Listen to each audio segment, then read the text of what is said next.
Hello everybody, welcome to law tips. आज मैं आप लोगों के लिए एक नया सेशन लाया हूं जो जुडिशरी या किसी भी लीगल कॉम्पिटिटिव एग्जाम के मेंस और इंटरव्यू सेशन के लिए बहुत ही इंपॉर्टेंट है, जो इस साल किसी भी लीगल कॉम्पिटिटिव एग्जाम में ज़रूर पूछा जाएगा। इसके आने के बहुत चांसेस हैं। तो आइए चलिए स्टार्ट करते हैं आज का सेशन। तो अगर आप लोगों को मेरे सेशंस पसंद आ रहे हैं तो वीडियो को लाइक करें, शेयर करें, कमेंट करें, चैनल को सब्सक्राइब कर लें और बेल आइकन को ज़रूर प्रेस कर लें। इससे जब भी कोई भी नया वीडियो अपलोड हो तो उसकी नोटिफिकेशन आपको मिल जाए। तो चलिए आइए स्टार्ट करते हैं आज का सेशन। तो as you all are aware that के रिपब्लिक डे पर दिल्ली में एक वायलेंस हो गई। जो फार्मर्स का प्रोटेस्ट था वो वायलेंट हो गया और वहाँ पे बहुत ज़्यादा वायलेंस हो गई। तो मैंने उसी दिल्ली वायलेंस पर जो रिपब्लिक डे के दिन हुई थी उसमें कौन कौन से केसेस लॉज हो सकते हैं, कौन कौन से लॉज एप्लीकेबल हो सकते हैं जिन लोगों ने राइट किया है, जिन लोगों ने वायलेंस क्रिएट किया है, तो उसी से रिलेटेड मैंने ये सेशन बनाया है। तो आइए चलिए देखते हैं कि कौन कौन से laws can be applicable to Delhi violence.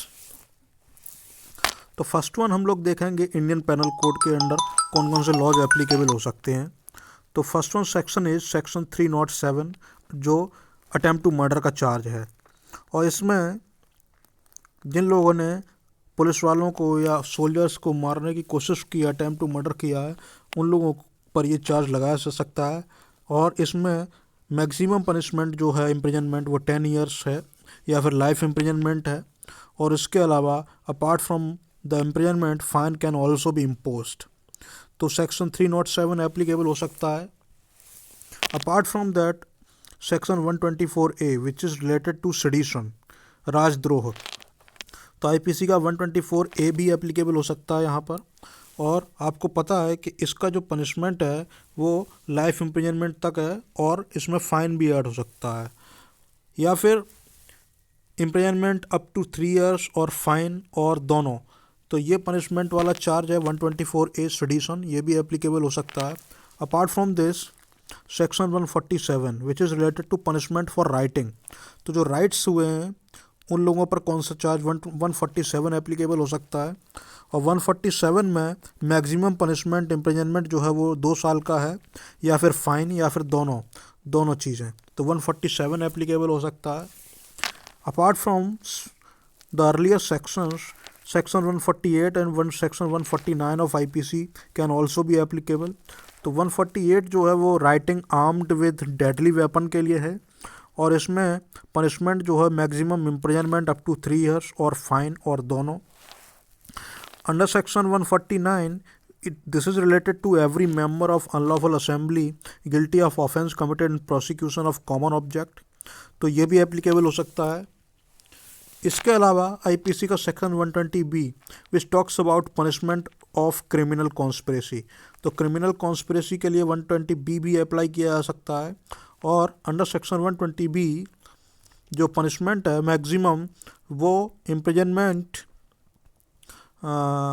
Up to 6 months और फाइन और दोनों हैं।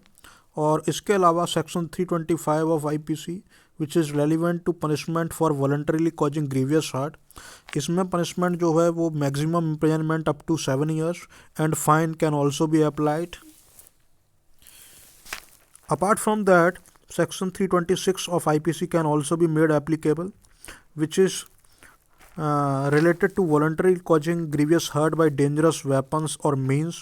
और इस सेक्शन में maximum imprisonment up to life imprisonment है, इम्प्रिजनमेंट फॉर लाइफ या 10 ईयर्स एंड फाइन, दोनों एप्लीकेबल हो सकते हैं अलग अलग कंडीशंस में। तो सेक्शन 326 भी अप्लाई हो सकता है। इसके अलावा section 152 which talks about assaulting और obstructing public servant when suppressing riot etcetera, ये भी अप्लाई हो सकता है। और इसमें maximum punishment up to 3 years और फाइन और दोनों अप्लाई हो सकते हैं। इसके अलावा section 153A is also relevant which deals with promoting enmity between different groups on grounds of religion, race, place of birth, residence, language etcetera and doing acts prejudicial to maintenance of harmony। तो section 153A can also be applied और इसमें imprisonment up to 5 years है maximum and fine. इसके अलावा अब apart from Indian penal code some other laws or enactments can also be implied and they are, first one is the prevention of damage to public property act 1984। तो जो लोग red fort में चढ़े थे, जिन लोगों ने डीटीसी की बसों को तोड़ा है या जो पब्लिक प्रॉपर्टी को डैमेज कॉज किया है, उन लोगों पर ये एक्ट अप्लाई किया जा सकता है और इसके सेक्शन 3 और सेक्शन 4 अप्लाई किए जा सकते हैं। तो under section 3 of the prevention of damage to public property act 1984, ये this deals with mischief causing damage to public property, और इसमें पनिशमेंट जो है maximum imprisonment up to 5 years and fine है। Apart from section 3, section 4 is also there which deals with mischief causing damage to public property by fire और explosive substance. तो इसमें अगर ये अप्लाई होता है, अगर फायर या एक्सप्लोजिव सब्सटेंस यूज़ किया गया होगा तो यहाँ पर इसमें imprisonment not less than 1 year up to 10 years and fine. तो ये एक्ट और इसके section 3 and 4 can also be applied.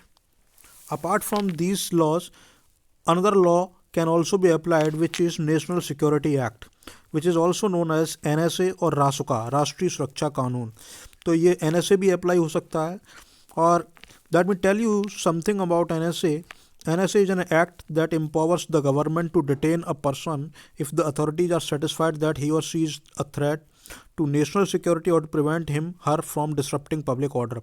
अगर गवर्नमेंट को ये लगता है कि कोई इंसान नेशनल सिक्योरिटी के लिए थ्रेट है या फिर वो पब्लिक ऑर्डर को डिसरप्ट कर सकता है, तो उसको NSA के अंतर्गत डिटेन किया जा सकता है। और इसमें जो मैक्सिमम पीरियड ऑफ टाइम है, मैक्सिमम स्पैन है for which a person can be detain, ये 12 months है। और अगर गवर्नमेंट चाहती है तो इस पीरियड को एक्सटेंड कर सकती है और 1 साल से ज़्यादा भी किसी भी इंसान को इसमें नेशनल सिक्योरिटी एक्ट के अंडर डिटेन कर सकती है। तो NSA can also be applied over here. Apart from these acts, UAPA, which is known as Prevention of Unlawful Activities Act, this act can also be applied। और इसके section 10, section 13, section 16, these sections are relevant to daily violence, and section 10 deals with penalty for being member of an unlawful association etc. तो इसमें जो maximum imprisonment up to 2 years and fine है। Section 13 is relevant and इसमें जो imprisonment है वो imprisonment up to 5 years और with fine और विद बोथ है। इसके अलावा section 16 is also applicable which is relevant to punishment for terrorist act, और इसमें अप टू डेथ सेंटेंस और imprisonment for life and fine can be punished. तो ये एक्ट और ये लॉज एप्लीकेबल हो सकते हैं डेली वायलेंस के लिए। So friend, this is all about today's session. अगर आप लोगों को ये सेशन पसंद आया तो इस वीडियो को लाइक करें, शेयर करें, कमेंट करें, चैनल को सब्सक्राइब जरूर कर लें और बेल आइकन को, घंटे के निशान को जरूर प्रेस कर लें। इससे जब भी कोई भी नया वीडियो अपलोड हो तो उसकी नोटिफिकेशन आपको मिल जाए। All the best.